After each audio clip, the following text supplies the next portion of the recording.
This is how a lot of business processes happen. They happen from the cow path, and nobody ever stops to ask why. Why do we do it this way? Well, we've always done it this way. Oh, great reason. Is it the most cost effective, the most profitable, the most sensible?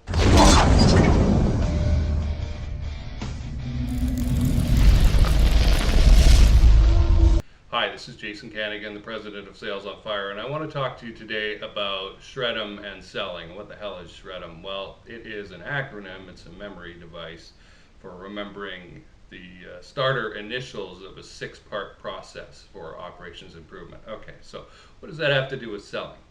Well, let's go back to where this term comes from. It comes from my operations management training, which is like 20 years ago now. Shocking. I'm still very disturbed by the passage of time and how fast it seems to have blown by. But the idea in operations management is about process improvement.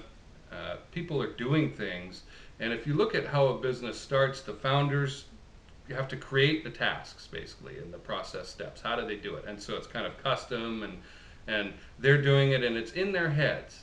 That's what's really important here. Now, when they start to grow and hire people, these founders realize, oh, I better write this down, right? And now they write down the process steps. And now people are being hired to follow and do those tasks. And it's not always clear why things are being done that way. It's just, well, this is the way we've always done it. And that's extremely dangerous. And in fact, if we're going to continue to do things the way that we always did them, the opening for selling something is like really small, right? We need people who are ready to change. So where's the overlap? Well, SREDIM stands for select, record, examine, develop, install, and maintain. That's a six-part process for improving your operations. I'm going to use an analogy here that I think works really well. Let's imagine that there's a forest, and this is long ago, and this little cow is walking through the woods, and it picks a path and it tramples down some ferns and things like that, on its way, and it makes a little trail. A little later on, some hunters are coming, and they see that this little pathway has been kind of carved out for them, and they go, oh, that's cool, let's follow that. And so the hunters follow the trail, and this becomes commonly talked about, used, other hunters use it, and so it gets a little blazed a little bit more.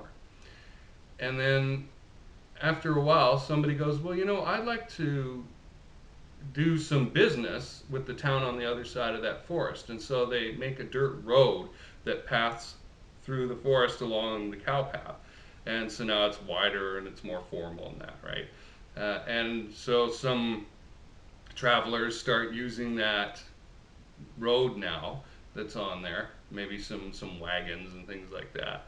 And over time, as it passes, say they pave the road, and now automobiles are on it. And then now the two cities on either side are growing, and they're getting towards one another in that. And so as they expand, they start taking out the forest that's in between as those two municipalities start to grow closer to one another, and they expand the road into a 6-lane highway. Think about this. That's all from the source of a cow meandering through the woods without really thought or care put into what it was doing and why. It just was randomly going from one place to the next. And this is how a lot of business processes happen. They happen from the cow path, and nobody ever stops to ask why. Why do we do it this way? Well, we've always done it this way. Oh, great reason. Is it the most cost effective, the most profitable, the most sensible? Does it have the least number of steps? Does it minimize the amount of problems that could happen? Right? We need to be thinking about things like that. And so applying this to selling, seeing where the overlap is, it can create the opening for you to sell something, particularly with higher value, larger scope projects.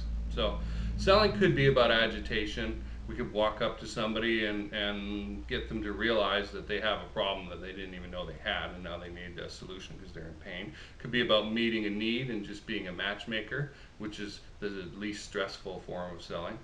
But here's where the problem I see in selling is. Just because somebody has a solution, a salesperson has a solution, they feel that now everybody is a candidate to receive this product, and that's just not true. If you believe that everyone needs to buy your product or service, you're a fool. You do not understand marketing, you don't understand niching down, and you probably have a lot of difficulty selling. It's probably extremely stressful for you because you're constantly trying to push people. And I know what I just said won't make me popular with that crowd, but I don't care. So what's the deal here? If you don't want to be an unethical seller, what choice do you have? Okay. I'm going to refer you again, I'll put a link in the description below to a blog post about this, plus this book that I'm about to talk about. It's Mahan Kostla's Let's Get Real or Let's Not Play, which had a wonderful audio recording of it by the author that since disappeared. You can't find it anymore, and it's been replaced by this awful knockoff thing that's no good. But if you could find the original recording of him saying it, it's really, really good. So Let's Get Real or Let's Not Play is a really good book on selling in this fashion. And one of the key things that Mahan Kostla, the author, says is move off the solution. Move off the solution. I don't care what you got. I don't care that you have a hammer. Not everything is a nail. Okay? Forget about your needs as the salesperson right now as you begin that buying conversation. Okay? So we're going to begin with, in SREDIM, S, select. Okay? Select is, there's 100 things we could be doing, right? Which one's more important? Okay? And so now we need to gather some data, right? We're going to look for pain points. We're going to ask people what is going on in their organization to find out, hey, is this actually a good match for what we have to offer? Yeah, we don't even know. We're not going to sell anything. We're not going to push anything yet because we don't even know. We're in the select phase. So we're determining needs and prioritizing them. And we're moving off the solution because we realize not everybody has a need for what we have to offer. Okay? So be dispassionate. Again, we don't know if this prospect needs what you have to offer. What does the data show you? Have you identified a root cause of their most pressing problem? And does that fit with what you offer? Okay? So that will make sure that you're in front of the right market. Now we can record the R in SREDIM. We can really get in there and work with them and start gathering data, or maybe they've already got this compiled, and find out where can we get the biggest bang for our customer's buck. Okay. So I'm really talking about a process of consultation here. Okay, we need to nail down their present method. What's the 6-lane highway like right now? Remember I described that? Okay, people would forget that the forest was there originally in that example with the cow path and that. They wouldn't even realize there was a forest there at any time, right? There might be a few scattered trees or something like that. So the whole landscape can even change. Where can we get our biggest bang for our customer's buck? Let's zoom into there. We'll use tools like flow charting and Ishikawa diagrams, these so-called herringbone diagrams, and that. We're nailing down that present method, and then we're going to examine it for possible solutions to our customer's problem. I don't know about you, but I have like 100 CRM solutions that I could refer, or accounting software solutions, or other manufacturing MRP2 solutions, ERP solutions, and that, right? There's dozens of them out there. I could make money selling any of them or any combination of them. I'm not tied down to any particular solution. I don't push this one thing, you see. So that will allow me the freedom of developing 4 or 5 alternate solutions, let's say, at different price points that have different feature and benefit levels in that. So once we've developed those alternate solutions, you and the customer can pick one, and that would be the sales step there. And then you want to install, that's the I, install that best solution.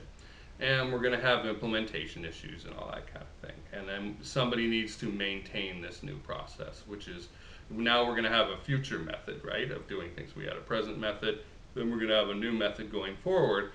So instead of the cow path turning into the 6-lane highway, maybe now we realize we need a monorail or something like that, right?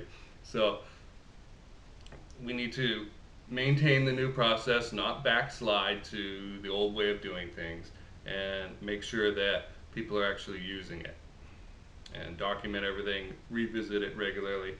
So this is a description of how large consultative selling projects can be run ethically, where you're not being that annoying, pushy salesperson, and yet you're still making, as the solution provider, a lot of money because you're providing a ton of value, and it's unbiased value.